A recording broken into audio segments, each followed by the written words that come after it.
இப்போ நம்ம set operations பத்தி பார்ப்போம். ஃபர்ஸ்ட் செட் ஆப்ரேஷன்ஸ்ல வந்துட்டு வென் டயக்ராம்னா என்ன அப்படின்னு சொல்லிட்டு தெரிஞ்சுப்போம். வென் டயக்ராம்ன்றது வந்து ஒரு முக்கியமான பார்ட். வென் டயக்ராம் அப்படின்னா என்னன்னா ஒரு செட்டை பிக்சர் மூலியமா ரெப்ரசன்ட் பண்றது தான் என்னன்னாக்கா வென் டயக்ராம். இது வென் டயக்ராமோட ஸ்பெஷாலிட்டி என்னன்னா வென் டயக்ராம்ஸ் யூஸ் பண்ணி நம்ம செட் ஆப்ரேஷன்ஸ் பண்ணலாம். ஒரு செட்டை வந்துட்டு இந்த மாதிரி ஒரு சர்க்கிள் யூஸ் பண்ணி வென் டயக்ராம்ல சொல்லணும். இப்போ நம்ம universal set, complement of a set அப்படின்ட்டு ரெண்டு செட் பத்தி பார்ப்போம். நம்மளுக்கு வந்து புரியணும் அப்படின்றதுக்காக ஃபர்ஸ்ட் நான் வந்து ஒரு எக்ஸாம்பிள் எடுத்துக்கிட்டு அதுக்கப்புறமா இது ரெண்டு செட்டோட டெஃபினிஷன்ஸ் வந்து தரேன். ஸோ இப்போ நான் எடுக்க போற எக்ஸாம்பிள் என்னன்னா, நான் வந்துட்டு உங்க கிளாஸ்லேருந்து 6 பேரை வந்துட்டு வாலிபால் டீமுக்கு செலக்ட் பண்ண போறேன். 1 2 3 4 5 6. நான் என்ன கன்சிடர் பண்ணிக்கிறேன்னா உங்க கிளாஸ்ல 40 பேர் இருக்கீங்க அப்படின்ட்டு கன்சிடர் பண்ணிக்கிறேன். ஸோ இப்போ 6 பேர் நான் வந்து உங்க டீம் வாலிபால் டீமுக்கு வந்து செலக்ட் பண்ணணும்னா நான் வந்து இந்த 40 பேர்ல இருந்தா செலக்ட் பண்ணணும் இல்லையா? ஸோ இந்த 40 பேர் தான் என்னன்னா யூனிவர்சல் செட். இந்த யூனிவர்சல் செட்டை நம்ம யூ யூஸ் பண்ணி டினோட் பண்ணுவோம். ஸோ இப்போ நான் என்ன பண்றேன்னா இந்த 40 பேர்லேருந்து 6 பேரை வந்து செலக்ட் பண்ணிக்கிறேன். 3 4 5 6. சரியா? இப்போ காம்ப்ளிமெண்ட் ஆஃப் அ செட் அப்படின்னா என்னன்னா, இப்போ இந்த 6 பேர் வந்து வாலிபால் டீம்ல இருக்காங்க இல்லையா? சரி, வாலிபால் டீம்ல யார் யாரெல்லாம் இல்ல அப்படின்ட்டு சொல்றதுதான் வந்து என்னன்னா காம்ப்ளிமெண்ட். ஸோ 40 பேர் வந்து உங்க கிளாஸ்ல இருக்கீங்க, 6 பேர் வந்து வாலிபால் டீம்ல இருக்கீங்க. அப்போ மீதி எத்தனை பேர் வாலிபால் டீம்ல இல்ல? 34 பேர் வாலிபால் டீம்ல இல்ல. இதுதான் வந்து காம்ப்ளிமெண்ட். சரி, இப்போ இதை வந்து நம்ம வந்து எக்ஸாம்பிளா பார்த்தோம் இல்லையா? இதை வந்து நம்ம செட் ரெப்ரசன்டேஷன் மூலியமா எப்படி எழுதுறது அப்படின்ட்டு பார்ப்போம். சரி, ஃபர்ஸ்ட் வந்து யூனிவர்சல் செட். யூனிவர்சல் செட் என்ன சொன்னேன் நானு? உங்க கிளாஸ்ல இருக்க ஸ்டூடெண்ட்ஸ் எல்லாருமே யூனிவர்சல் செட் அப்படின்ட்டு சொன்னேன் இல்லையா? ஸோ யூனிவர்சல் செட் யூன்னு தான் யூனிவர்சல் செட்டை ரெப்ரசன்ட் பண்ணோம். Is set of all students in the class. இதுதான் வந்து யூனிவர்சல் செட். இப்போ இந்த வாலிபால் டீம்ல இருக்க மெம்பர்ஸை நான் வந்து ஏ அப்படின்ட்டு ஒரு நோட்டேஷன் கொடுக்குறேன். A is set of all students in volleyball team. சரி, இப்போ காம்ப்ளிமெண்ட் ஆஃப் செட் ஏ என்னன்னா ஏ பார் அப்படின்ட்டு ரெப்ரசன்ட் பண்ணுவோம். ஏ மேல வந்து ஒரு சின்ன பார் போட்டா இது வந்து ஏ காம்ப்ளிமெண்ட் அப்படின்ட்டு ஆயிடும். இப்போ ஏ காம்ப்ளிமெண்ட்னு என்ன சொன்னேன் நானு? 40 பேரு மைனஸ் இந்த 6 பேர் தான் வந்துட்டு காம்ப்ளிமெண்ட் அப்படின்னு சொன்னேன் இல்லையா? சோ இங்க என்ன வரும்னா A complement is set of all students not in volleyball team. இதுதான் வந்துட்டு உங்களோட complement of a set. So ஒரு யூனிவர்சல் செட் அப்படின்னா என்னன்னா set containing elements under consideration. Complement of set A அப்படின்றது என்னன்னா யூல இருக்க எலமெண்ட்ஸ் பட் ஏல அந்த எலமெண்ட்ஸ் வந்து இருக்கக்கூடாது. அதுதான் வந்து என்னன்னா காம்ப்ளிமெண்ட் ஆஃப் செட் ஏ. இப்போ வந்து ஒரு எக்ஸாம்பிள் பார்ப்போம். இங்க என்ன கொடுத்துருக்காங்கன்னா if A is set of vowels find complement of set A. அதாவது ஏ பார் கண்டுபிடிங்க அப்படின்ட்டு கொடுத்துருக்கான். என்ன கொடுத்துருக்கான்? ஏ வந்து செட் ஆஃப் வவல்ஸ் அப்படின்னு கொடுத்துட்டு ஏ காம்ப்ளிமெண்ட் கண்டுபிடிக்க சொல்றான். சரி, இப்போ வவல்ஸ் என்ன அப்படின்னு சொல்லிட்டு எழுதுறதுக்கு ஃபர்ஸ்ட் என்ன பண்ணுவீங்க? 26 ஆல்பபெட்ஸ்லேருந்து வவல்ஸ் எடுப்பீங்க இல்லையா? ஸோ அந்த 26 ஆல்பபெட்ஸும் யூனிவர்சல் செட். இங்கே பாருங்க, யூனிவர்சல் செட்டை நம்ம யூ யூஸ் பண்ணி ரெப்ரசன்ட் பண்ணுவோம். எல்லா 26 ஆல்பபெட்ஸும் வந்து இந்த செட்டில் இருக்கு. ஸோ இந்த 26 ஆல்பபெட்ஸ் கொண்ட செட்டு தான் வந்து யூனிவர்சல் செட். இப்போ இந்த 26 ஆல்பபெட்ஸ்லேருந்து நம்ம என்ன பண்ண போறோம்னா AEIOU அதாவது வவல்ஸ் வந்து எழுத போறோம். ஸோ இந்த செட் ஏ வந்து என்னன்னா AEIOU, இதுதான் வந்து செட் ஏ. இப்போ என்ன கண்டுபிடிக்க சொல்றான்? காம்ப்ளிமெண்ட் ஆஃப் செட் ஏ கண்டுபிடிக்க சொல்றான். அது காம்ப்ளிமெண்ட் ஆஃப் செட் ஏ அப்படின்னா என்னன்னா ஏ பார். ஏ பார்ன்றது என்னன்னா elements in U but not in A. அதாவது இந்த ஏ பார்ல இருக்க எலமெண்ட்ஸ் வந்து யூல இருக்கணும், ஆனா ஏல இருக்க கூடாது. சரி, ஃபர்ஸ்ட் ஏ அப்படின்ற ஒரு எலமெண்ட்டை பார்ப்போம். ஏ அப்படின்ற எலமெண்ட் யூலையும் இருக்கு, ஏலையும் இருக்கு. ஸோ இந்த கண்டிஷன் வந்து சாட்டிஸ்ஃபை ஆகலை. ஸோ இந்த ஏ அப்படின்ற எலமெண்ட்டை வந்து ஏ பார்ல எழுதக்கூடாது. இப்போ அடுத்த எலமெண்ட் போவோம், பி. பி அப்படின்ற எலமெண்ட் வந்து யூனிவர்சல் செட்ல இருக்கு, ஆனா செட் ஆஃப் வவல்ஸ்ல இல்ல. ஸோ இந்த பி அப்படின்ற எலமெண்ட்டை வந்து ஏ பார்ல எழுதிக்கலாம். இப்போ தேர்ட் சி அப்படின்ற எலமெண்ட்டை பாருங்க. சி அப்படின்றது யூனிவர்சல் செட்ல இருக்கு, ஆனா ஏ செட்ல இல்ல. ஸோ சியையும் நம்ம என்ன பண்ணிக்கலாம்னா ஏ காம்ப்ளிமெண்ட்ல எழுதிக்கலாம். இப்போ டி அப்படின்ற எலமெண்ட், டின்ற எலமெண்ட் யூல இருக்கு, ஏல இல்ல. ஸோ டியும் எழுதிக்கிறோம். இப்போ இ அப்படின்ற எலமெண்ட் பாருங்க. ஈன்ற எலமெண்ட் வந்து யூனிவர்சல் செட்லயும் இருக்கு, ஏன்ற செட்லயும் இருக்கு. ஸோ இந்த ஈயை வந்து விட்டுடணும், எழுதக்கூடாது. இப்படிதான் வந்து என்ன பண்ணணும்னா இந்த ஏ காம்ப்ளிமெண்ட்டை வந்து ஃபில் பண்ணணும். இப்போ வந்து என்னன்னா யூனிவர்சல் செட்டை ஒரு வென் டயக்ராம் மூலியமா எப்படி ரெப்ரசென்ட் பண்றதுன்னா ஒரு ஸ்கொயர், ஒரு ரெக்டாங்குலர் இதுல டயக்ராம் மூலியமா ரெப்ரசென்ட் பண்ணுவோம். இதுதான் வந்து உங்களோட யூ. இப்போ இந்த யூல எப்படி இருக்கும்னா 26 ஆல்பபெட்ஸ் எல்லாமே வந்துட்டு இந்த இதுல தான் இருக்கும். ஏ பி சி அந்த மாதிரி போட்டுட்டு எல்லாமே வந்துட்டு இந்த பிராக்கெட் குள்ள தான் வந்துட்டு இருக்கும். எல்லாமே எல்லா ஆல்பபெட்ஸும் இதுக்குள்ள இருக்கும். இப்போ ஏ அப்படின்ற செட்ல உள்ள எலமெண்ட்ஸ் AEIOU எல்லாமே வந்துட்டு யூல வந்து இருக்குது இல்லையா? ஸோ இந்த செட்டும், இந்த ஏ அப்படின்ற செட்டும் வந்துட்டு யூனிவர்சல் செட் குள்ளதான் இருக்கும். ஏ அப்படின்ற செட்டை வந்து எப்படி ரெப்ரசென்ட் பண்ணணும்? ஒரு சர்க்கிள் மூலியமா ரெப்ரசென்ட் பண்ணணும் இல்லையா? ஸோ செட் ஏவை வந்து சர்க்கிள் மூலியமா ரெப்ரசென்ட் பண்ணறோம். சரி, இப்போ ஏ காம்ப்ளிமெண்ட் எப்படி ரெப்ரசென்ட் பண்றது? ஏ காம்ப்ளிமெண்ட்னா என்ன சொன்னோம்? யூல இருக்கணும், ஏல இருக்க கூடாது. ஸோ இந்த யூ அப்படின்ற சர்க்கிளை தவிர மீதி இருக்க போர்ஷன் எல்லாத்தையும் ஷேட் பண்ணா அதுதான் வந்து உங்களோட A complement. So A complement என்னன்னா இதுதான் உங்களோட ஏ காம்ப்ளிமெண்ட்.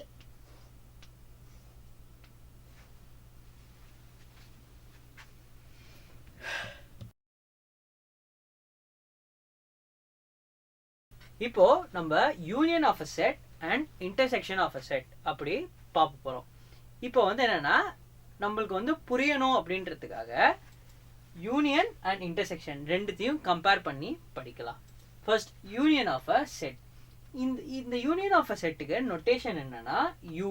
இதுதான் வந்து யூனியன் ஆஃப் அ செட்டுக்கு நொட்டேஷன். இன்டர்செக்ஷன் ஆஃப் செட்டுக்கு நொட்டேஷன் என்னன்னா இன்வெர்டட் யூ, அதாவது யூவை வந்து தலைகீழா எழுதணும். இதுதான் வந்து இன்டர்செக்ஷன் ஆஃப் டூ செட்ஸ்க்கு வந்துட்டு நொட்டேஷன்ஸ். இப்போ ஏ அண்ட் பி அப்படின்ற ரெண்டுமே வந்து ரெண்டு செட்டா இருந்துச்சுன்னா ஏ யூனியன் பியை வந்துட்டு இந்த மாதிரி குறிப்பிடுவோம், ஏ யூனியன் பி அப்படின்ட்டு சொல்லுவோம். இந்த ஏ யூனியன் பியோட எலமெண்ட்ஸ் எப்படி இருக்கணும்னா ஒன்று ஏல அந்த எலமெண்ட் இருக்கணும், இல்ல பில அந்த எலமெண்ட் இருக்கணும். அதை தான் நம்ம வந்து செட் பில்டர் ஃபார்ம் நோட்டேஷன்ல நம்ம இங்க வந்து சொல்லியிருக்கோம். X is an element of A or x is an element of B. அதாவது ஏ யூனியன் பில இருக்க எலமெண்ட் வந்து ஒன்னு ஏல இருக்கணும், அப்படி இல்லைன்னா பில இருக்கணும். இதுதான் வந்து இந்த சிம்பிள் கூட மீனிங். இப்போ இன்டர்செக்ஷன் ஆஃப் செட்ஸ் பாருங்க. ஏ அண்ட் பி அப்படின்றது ரெண்டு செட்டா இருந்துச்சுன்னா ஏ இன்டர்செக்ஷன் பியை ஏ இந்த இன்வெர்டட் யூ சிம்பிள் போட்டுட்டு பி அப்படின்ட்டு போடுவோம். இப்போ ஏ இன்டர்செக்ஷன் பியோட எலமெண்ட்ஸ் வந்துட்டு ஏலையும் இருக்கணும், பிலையும் இருக்கணும். அதை தான் நம்ம செட் பில்டர் ஃபார்ம்ல என்ன சொல்றோம்னா X is an element of A and X is an element of B அப்படின்ட்டு சொல்றோம். இப்போ வந்து இதை வந்து நம்ம புரிஞ்சுக்கிறதுக்கு ஒரு எக்ஸாம்பிள் ப்ராப்ளம் ஒன்று எடுத்துப்போம். A is equal to 1 2 3 4 5, B is equal to 3 4 5 6 7. இப்போ A யூனியன் B வந்து இதுக்கு கண்டுபிடிக்கணும்.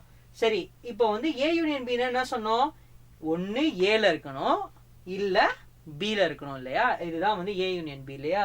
ஸோ இந்த A யூனியன் B வந்து என்ன எழுதணும்னா ஏல வந்து அந்த எலமெண்ட் இருக்கணும். ஸோ 1 2 வந்து ஏல இருக்கா, ஸோ அதை எழுதிடலாம். 3 வந்து ஏல இருக்கா, அதை எழுதிடலாம். 4 வந்து ஏல இருக்கா, அதையும் எழுதிடுறோம். 5 வந்து ஏல இருக்கு, அதையும் எழுதிடுறோம்.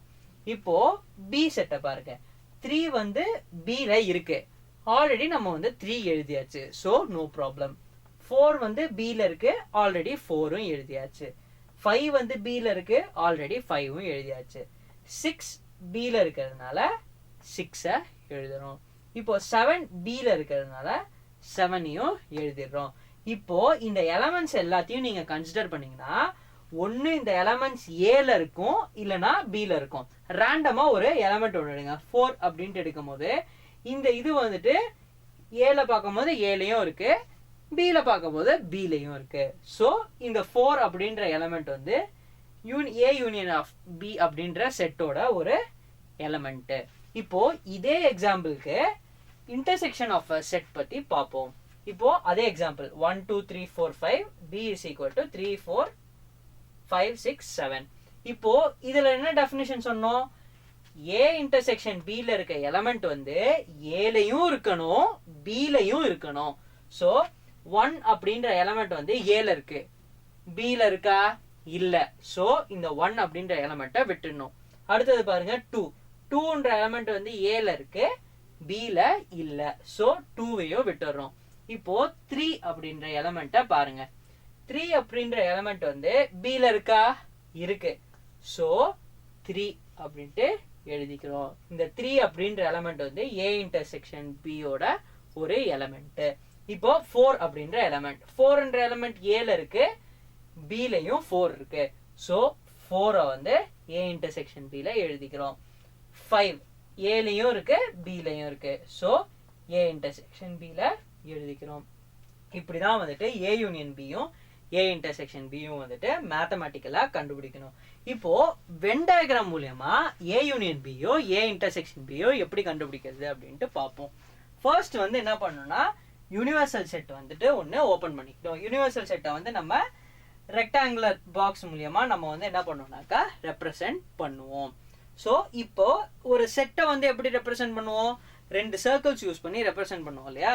ஸோ 2 சர்க்கிள்ஸ் யூஸ் பண்ணி ஏவையும் ரெப்ரசன்ட் பண்ணிட்டோம், பிவையும் ரெப்ரசன்ட் பண்ணிட்டோம். இந்த பார் வந்து இந்த 2 சர்க்கிளும் ஓவர்லேப் ஆகுது இல்லையா? இந்த ஓவர்லேப் ஆகிற ரீஜனை வந்து என்ன சொல்லுவோம்னாக்கா இன்டர்செக்ஷன் ஆஃப் செட்டோட ஏரியா அப்படின்ட்டு சொல்லுவோம். ஸோ இங்க பாருங்க, இந்த இது 2 வந்து இன்டர்செக்ட் ஆகுறதுனால நம்ம என்ன பண்ணிக்கலாம்னா 3 4 5 இது மூணுத்தையும் இந்த பார்ட்ல எழுதுறோம். ஏன்னா இது மூணுமே வந்து ஏக்கும் காமனா இருக்கு, பிக்கும் காமனா இருக்கு. இப்போ இந்த பியை வந்து இப்படி நீங்க மறைச்சிட்டீங்கன்னா ஏவோட இது வந்து 1 2 3 4 5. இப்போ ஏல உள்ளதை மறைச்சிட்டீங்கன்னா பில இருக்கிறது வந்து 3 4 5 6 7 3 4 5 6 7. ஸோ இந்த 3 4 5 வந்து ஏக்கும் காமன் பிக்கும் காமன். சரி, இப்போ ஏ இன்டர்செக்ஷன் பியை எப்படி எழுதுறது? இப்போ நீங்க இதை வந்து காமனா எழுதிட்டீங்க இல்லையா? ஸோ ஏ இன்டர்செக்ஷன் பின்றது காமன் எலமெண்ட்ஸ் மட்டும். ஸோ இந்த போர்ஷனை வந்து ஷேட் பண்ணணும். இதுதான் வந்து உங்களோட ஏ இன்டர்செக்ஷன் பி. சரி, இப்போ ஏ யூனியன் பினா என்னது? ஏ யூனியன் பினா 1 2 3 4 5 6 7 இது எல்லாமே கொண்டதுதான் வந்து ஏ யூனியன் பி இல்லையா? ஸோ இங்க பாருங்க 1 2 3 4 5 6 7. அப்போ ஏ யூனியன் பி ரெப்ரசன்ட் பண்றதுக்கு இது ஃபுல்லாமே ஷேட் பண்ணணும். இதுதான் வந்து உங்களோட ஏ யூனியன் பி. இப்போ டிஸ்ஜாயின்ட் செட்ஸ் அப்படின்னா என்னன்னு சொல்லிட்டு பார்ப்போம். ஃபர்ஸ்ட் இப்போ ஏபி அப்படின்றது 2 செட் அப்படின்னா A and B are disjoint set.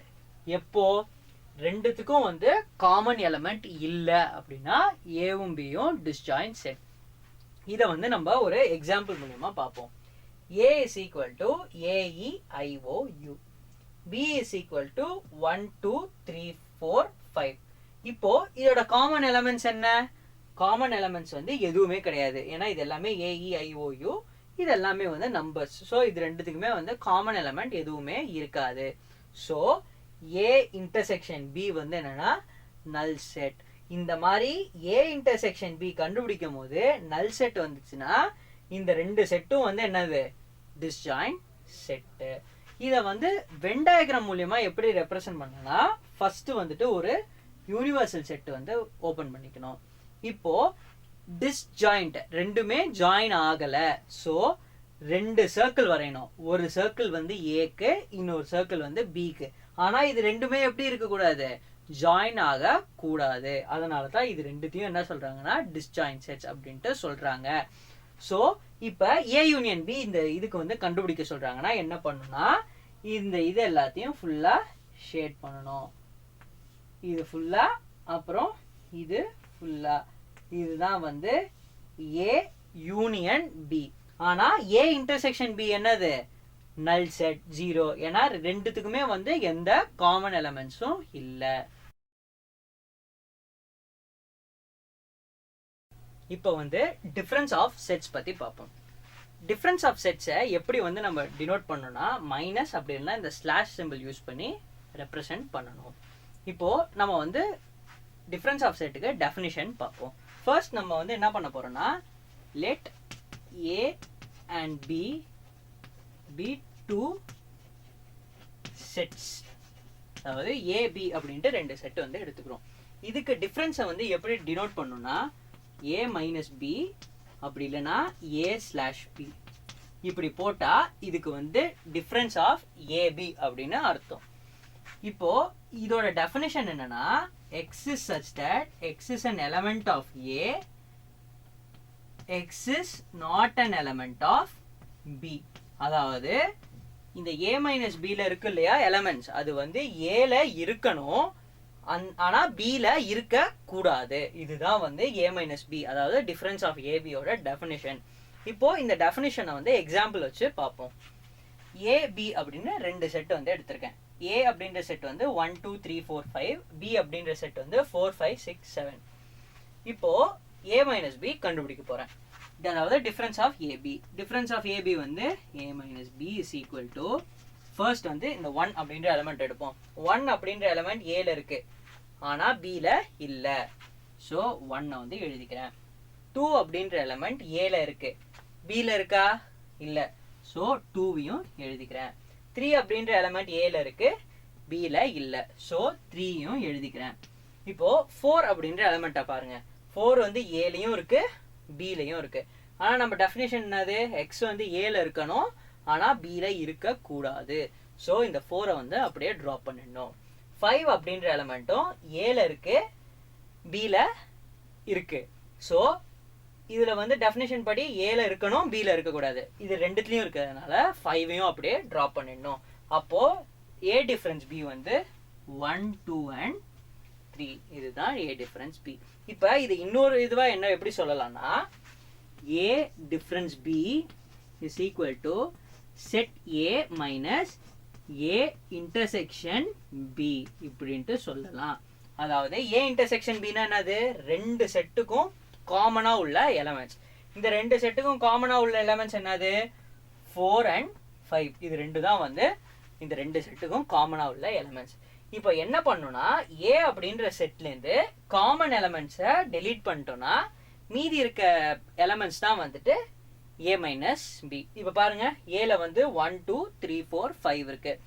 Common elements என்னது? அதாவது a இன்டர்செக்ஷன் b என்னது? 4 5. இப்போ நான் என்ன சொன்னேன்? 1 2 3 4 5ல இருந்து 4 5 டெலீட் பண்ணணும்னா 1 2 3 4 5ல இருந்து 4 5 டெலீட் பண்ணிடுங்க. அப்போ 1 2 and 3. So a minus b is equal to 1 2 and 3. இப்படிதான் வந்து a மைனஸ் b எழுதணும். சரி, இப்போ இதுக்கு வந்துட்டு வென் டயக்ராம் பார்ப்போம். இது வந்து ஃபர்ஸ்ட் நான் வந்து ஒரு யூனிவர்சல் செட்டை வந்து ரெப்ரசென்ட் பண்ணிட்டேன் ரெக்டாங்கிள் யூஸ் பண்ணி. இப்போ ஏபி ரெண்டுமே வந்து யூனிவர்சல் செட்ல இருக்கும் இல்லையா? ஸோ ஏபியை வந்து யூனிவர்சல் செட் அந்த ரெக்டாங்கிள் பாக்ஸ்குள்ள போட்டுட்டேன். இப்போ வந்து என்னன்னா ஏ பி இது வந்து இன்டர்செக்ஷன். சரி, இங்க இன்டர்செக்ஷன் என்னது 4 and 5 இல்லையா? ஸோ நான் இங்க வந்துட்டு 4ஐயும் 5ஐயும் எழுதிக்கிறேன். சரி, மீதி என்னென்ன இருக்கு? எலமெண்ட்ஸ் இருக்கு 1 2 3. அப்ப 1 2 3. பில என்ன எலமெண்ட்ஸ் இருக்கு? 6 7. 6 7. இப்போ a மைனஸ் b என்ன கண்டுபிடிச்சிருக்கோம்? 1 2 3. அதாவது ஏல இருந்து a இன்டர்செக்ஷன் b மைனஸ் பண்ணணும். இது வந்து ஏவா? இந்த b வந்து மறந்துட்டீங்கன்னா இது வந்து ஏவா? இதுல இருந்து இந்த a இன்டர்செக்ஷன் b வந்துட்டு ரிமூவ் பண்ணா a மைனஸ் b வந்துடும். ஸோ a மைனஸ் b என்னன்னா இந்த இதுதான் வந்துட்டு a மைனஸ் b. இதை வந்து நீங்க ஷேட் பண்ணி காட்டணும். இதுதான் a மைனஸ் b ஓட வென் டயக்ராம். இப்போ symmetric difference of two sets பத்தி பார்ப்போம். நம்ம சிமெட்ரிக் டிஃபரன்ஸை எப்படி டினோட் பண்ணுவோம்னா டெல்டா சிம்பிள், இது வந்து இந்த சிம்பிள் பேர் டெல்டா சிம்பிள் யூஸ் பண்ணி நம்ம வந்து ரெப்ரசென்ட் பண்ணுவோம். சரி, இப்போ இந்த சிமெட்ரிக் டிஃபரன்ஸ் கண்டுபிடிக்கிறதுக்கு வந்து சில ப்ரொசீஜர்ஸ் இருக்கு. அந்த ப்ரொசீஜர்ஸ் என்னன்ட்டு பார்ப்போம். ஃபர்ஸ்ட் வந்து என்ன பண்ணணும்னா a மைனஸ் b, அதாவது a difference of b calculate பண்ணணும். அடுத்தது b மைனஸ் a, அதாவது b difference of a calculate பண்ணணும். மூணாவது என்னன்னா இது ரெண்டுத்தையும் வந்துட்டு யூனியன் பண்ணணும். அதாவது இந்த ரெண்டு செட்ல உள்ள எலமெண்ட்ஸையும் சேர்த்து எழுதணும். இது மூணுத்தையும் நீங்க பண்ணீங்கன்னா அதுதான் வந்து என்னன்னா சிமெட்ரிக் டிஃபரன்ஸ். இப்போ ஏபி அப்படின்ட்டு ரெண்டு செட் எடுத்துப்போம். Let A and B be two sets. இப்போ asymmetric B, அதாவது A del B என்ன வரும்னா ஃபர்ஸ்ட் என்ன எழுதணும்? A minus B எழுதணுமா? So A minus B. அடுத்தது B minus A calculate பண்ணணும். B minus A. மூணாவது இது ரெண்டுத்தையும் யூனியன் பண்ணணும். So union. இதுதான் வந்து symmetric difference of A B calculate பண்ணுறதுக்கான டெஃபினிஷன். சரி, இப்போ வந்துட்டு வென் டயக்ராம் இதுக்கு பார்ப்போம். இப்போ இது வந்து யூனிவர்சல் செட்டு, உள்ள இருக்கிற ரெண்டு sets A and B. First procedure என்ன சொன்னேன்? A minus B calculation. So இதில் இந்த ஏ மைனஸ் பி கால்குலேஷனுக்கு என்ன பண்ணணும்? இந்த செட் ஏலேருந்து ஏ இன்டர்செக்ஷன் பியை வந்து ரிமூவ் பண்ணி எடுத்துட்டிங்கன்னா அதுதான் வந்து என்னன்னா ஏ மைனஸ் பி இல்லையா? ஸோ ஏ மைனஸ் பி என்ன வரும்னா இந்த போர்ஷன் தான் வந்துட்டு ஏ மைனஸ் பி. இதுதான் வந்து ஏ மைனஸ் பி. இப்போ பி மைனஸ் ஏ என்ன வரும்? பில இருந்து ஏ இன்டர்செக்ஷன் பியை எடுத்துட்டீங்கன்னா அது வந்துட்டு பி மைனஸ் ஏ, அதாவது இந்த போர்ஷன்.